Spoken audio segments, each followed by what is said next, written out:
नमस्कार। Book audio में बहुत बहुत स्वागत करता हूं मैं आपका दोस्त ब्रजेश।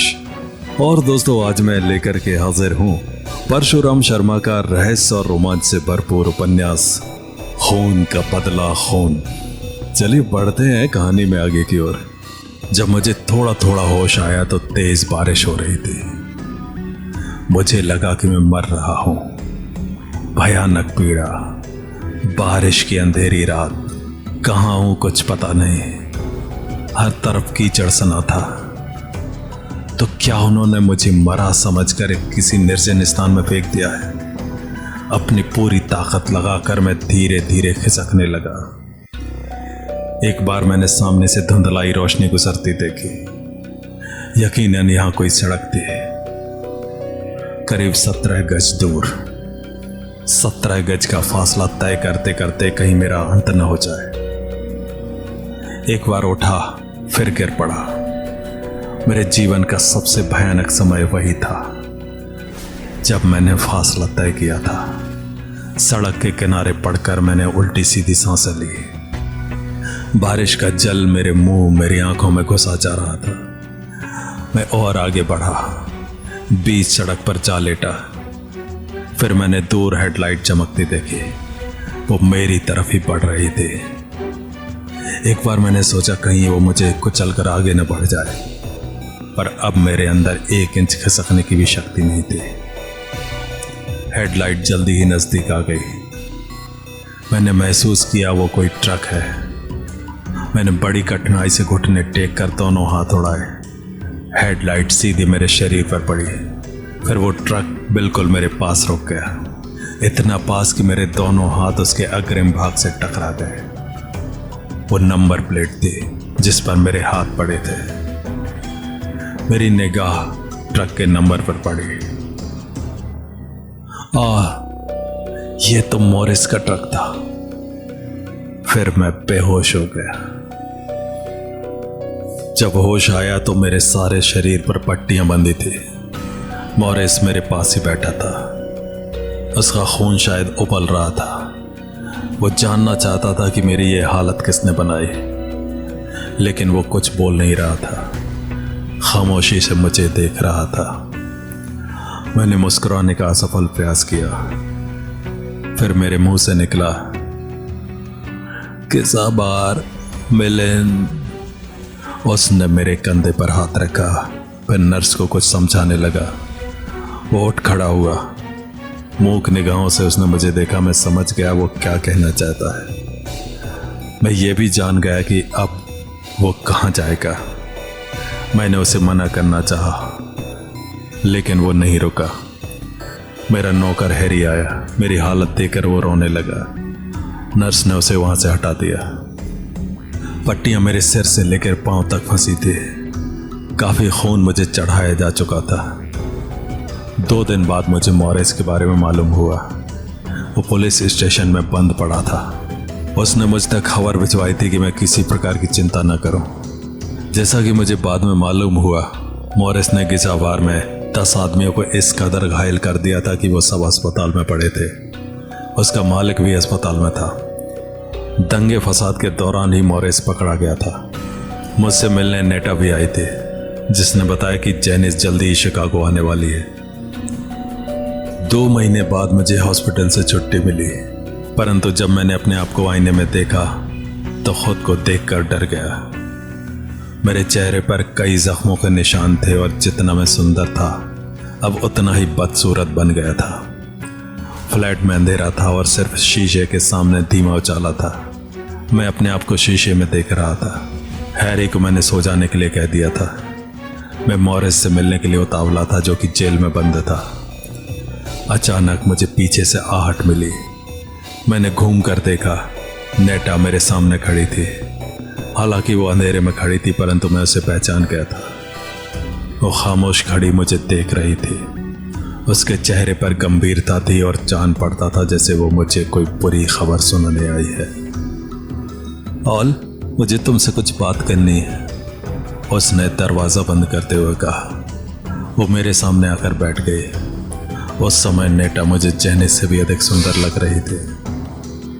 क्या कहना चाहते हो तुम? ऑल, मिलेन बड़ी पहुंच का आदमी है। तुमने अगर मुझे मिलेन की मुलाकात के बारे में बताया होता तो शायद तुम्हारी ये दुर्दशा नहीं होती। उसने तुम्हारे जीने के सारे रास्ते बंद कर दिए हैं। मैं समझा नहीं। एल्विन मार्डी की तरफ से मुझे फोन प्राप्त हुआ था। उसका कहना है कि वो बेकार तुम्हें तनख्वाह देना पसंद नहीं करेगा। क्लार्क ने उसे बताया है कि अब तुम्हारा शरीर मॉडलिंग के काबिल रहा ही नहीं। मैं जानती हूँ ये इंतजाम मिलेन करके गया है। हमारी फर्म अगर चाहे तो तुम्हारा चेहरा प्लास्टिक सर्जरी से दुरुस्त करा सकती है। तुम्हारी सर्विस अभी तक ट्रायल बेस पर थी। अगर तुम्हारी सर्विस को 1 साल पूरा हो जाता तो तुम परमानेंट होते। फिर कंपनी तुम्हें इतनी आसानी से नहीं निकाल सकती थी। निकालती तो उन्हें तगड़ा हर्जाना देना पड़ता, परंतु अब कुछ नहीं किया जा सकता। कल जब तुम छुट्टी पर आओगे तो तुम्हारी छुट्टी कर दी जाएगी। मैं सन्नाटे में आ गया। एक पल में मेरे सारे सपने धराशायी हो गए थे। कुछ देर पहले मैं यही सोच रहा था कि मेरा चेहरा मॉडलिंग के काबिल नहीं रहा। मैं चुपचाप नेटा को घूर रहा था। मेरे सामने तो अंधेरा छा रहा था। शुभचिंतक मॉरिस भी जेल में था। तुम गिजाबार वालों से भी अपने खोए जिस्म की रिकवरी नहीं कर सकते। पुलिस तुम्हारी नहीं सुनेगी क्योंकि तुम्हारे पास इसका कोई प्रमाण नहीं है। गिजाबार वाले उस इलाके की पुलिस को तगड़ा पैसा मिल चुका है, इसलिए कोई भी तुम्हारे बयान लेने नहीं आया है। ठीक है, मैं अपने पुराने धंधे में वापस लौट जाऊंगा। मैंने सोचा मैं मॉरिस का मुकदमा लड़ूंगा, किसी भी तरह उसे छुड़ाने का प्रयास करूंगा। सहसा मुझे जेनिस का ख्याल आया। जेनिस मेरी सारी समस्याएं हल कर सकती है। वो चाहे तो $15 लाख से स्मार्ट इंटरप्राइजेस को भी खरीद लेगी। मैं प्लास्टिक सर्जरी करवाकर स्वयं एक कंपनी खोल लूंगा। सुनो, मैं तुम्हारी सहायता कर सकती हूँ। अचानक नेटा ने धीमे स्वर में कहा, अगर तुम जेनिस को प्राप्त कर लो तो एल्विन मार्डी की बिल्डिंग तक खरीद सकते हो। मैं भी यही सोच रहा हूं। जेनिस तो मेरा साथ देगी ना। मेरा भाग्य साथ छोड़ रहा था, इसलिए संभव था ऐसे अवसर पर जेनिस भी साथ छोड़ दे। नेटा मुस्कुराई, फिर वो फ्रिज की तरफ बढ़ी। उसने मॉर्टिनी की एक बोतल बाहर खींच ली। उसके बाद 2 गिलास लेकर बैठ गई। बड़ी खामोशी के साथ उसने पैक बनाया, कुछ फल निकालकर मेज पर रख दिए। जब वो सामने बैठी तो मुझसे ना रहा गया। तुमने मुझे जवाब नहीं दिया। जेनिस के पिता की मृत्यु हो चुकी है, उसने झटके से कहा और पहला बैग खाली कर दिया। लेकिन तुम ये मत सोच बैठना ये दौलत मुझे मिलने वाली है। ये कहकर नेटा ने मेरी आशाओं पर पानी फेर दिया। नेटा क्या कहना चाहती है मैं कुछ समझ नहीं पाया।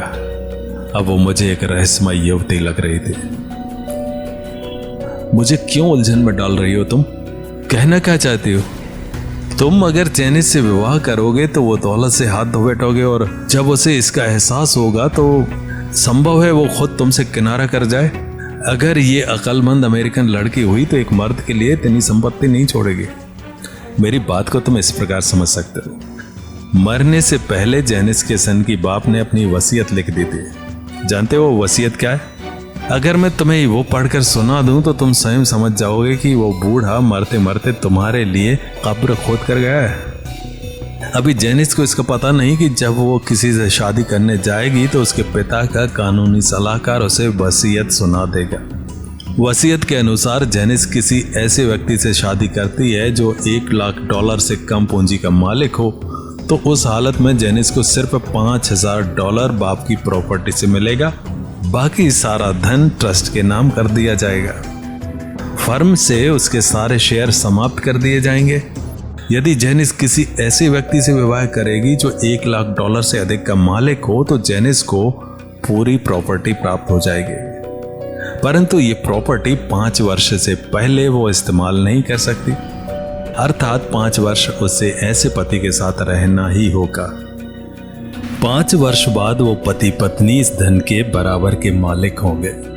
इस 5 वर्ष की अवधि में पति अगर चाहेगा तो जेनिस के धन को बतौर कर्ज इस्तेमाल कर सकता है। शेयर का पैसा जो बराबर मिलता रहेगा उसके दोनों बराबर के मालिक होंगे। और कहानी जारी रहेगी अगले अंक में। तो मिलते हैं अगले अंक में। नमस्कार।